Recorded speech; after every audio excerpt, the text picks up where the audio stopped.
Hi, my name is Ben. I'm with TRAX Power Dollies. If you ever have a chain come loose on your X2 dolly, this is what we're going to do to tighten it. I'm going to go through the tool list first. We're going to need an impact driver with a 6-inch extension, a 9/16 socket. We're going to need a 9/16 wrench. We're going to need a ratchet with a 11/32 socket on it. We'll need a red Robbie screwdriver. We're also going to need a red Robinson bit on a, well, you don't have to have this, you can just use this, but I'm going to use this for speed. I'm going to need a 5/32 Allen wrench, and I'm going to need a crowbar. First step we're going to do is open the lid. We're going to take our red Robertson and our 11/32 wrench, and I'm going to loosen off these two bolts here that are holding on the electrical cover panel.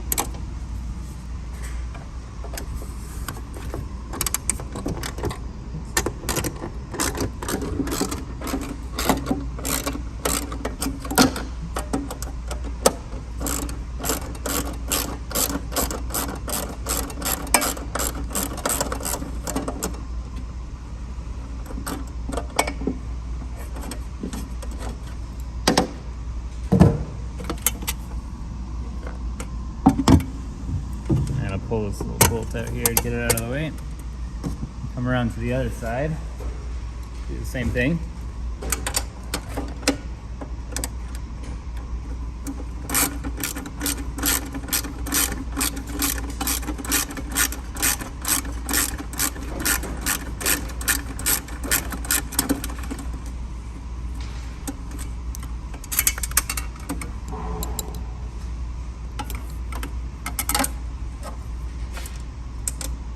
Try not to lose this screw, although, there we go.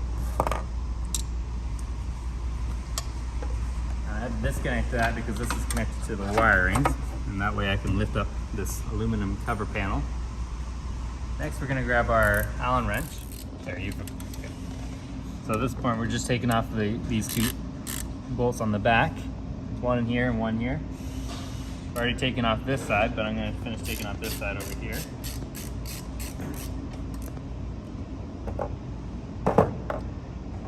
Then we got to take off our 6 top bolts. So in any order, this is our 9/16 socket. It's 1, 2, 3, 4, 5, and 6. Now that should allow us to open this up. We can lift this whole aluminum plate off. And it tends to get caught in the back here where there's a little zigzag. But we're just gonna give it a wiggle. And we can lift it right up and over. Be careful when you're lifting it because it's still got wires attached to the lid. You don't want to yank them out, so we're just gonna move this over to the side that we're not working on.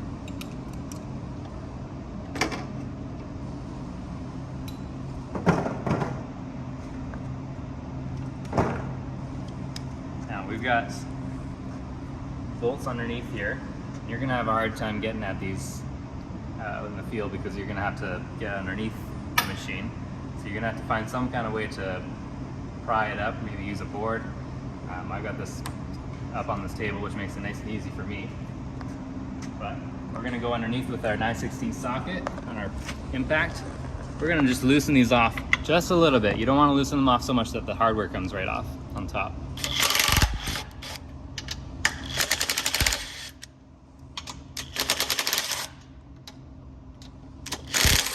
Just the 4 of them. Then on the inside, we've still 9/16. We got these skinny lock nuts. You'll see right here. One here. We're gonna need to put a wrench on one. And on the inside, these hold on the motor bearing. That's why you need the extension. We're gonna loosen these off just a little too. Again, not too much because you don't want your hardware to come off. Just barely backing them up.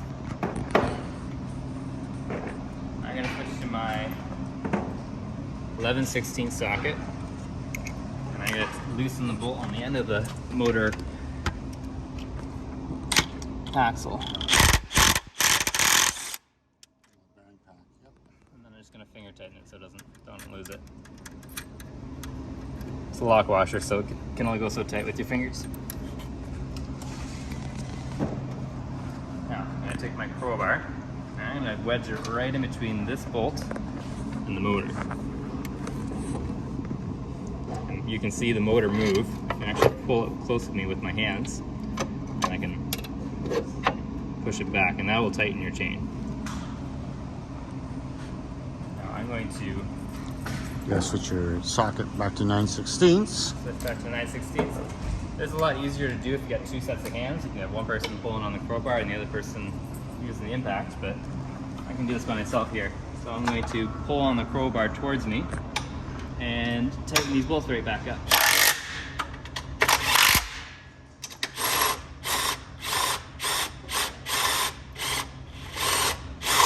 Try your next one. Sometimes. Yeah. If you got a situation like this, you may have to get someone with a wrench or a straight screwdriver. Reach down right where Ben's got his hand. You can see there's a couple of bolts. It's kind of hard to see it. She's tight, but you need to get something in there to kind of wedge that to keep it from spinning.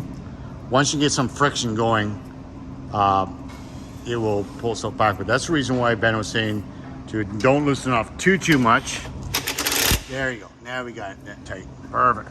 So you want to make sure you get those nuts, those bolts, nice and tight before you you put everything back together. Make sure that you get everything good. At the same time, in order for us to make sure we got proper chain tension, we're gonna go double check our chain. All right. So Benny's gonna grab his chain, give it a good little tug. Make sure you don't have much deflection there. Yeah, and this one's nice and snug. Nice and snug. Okay.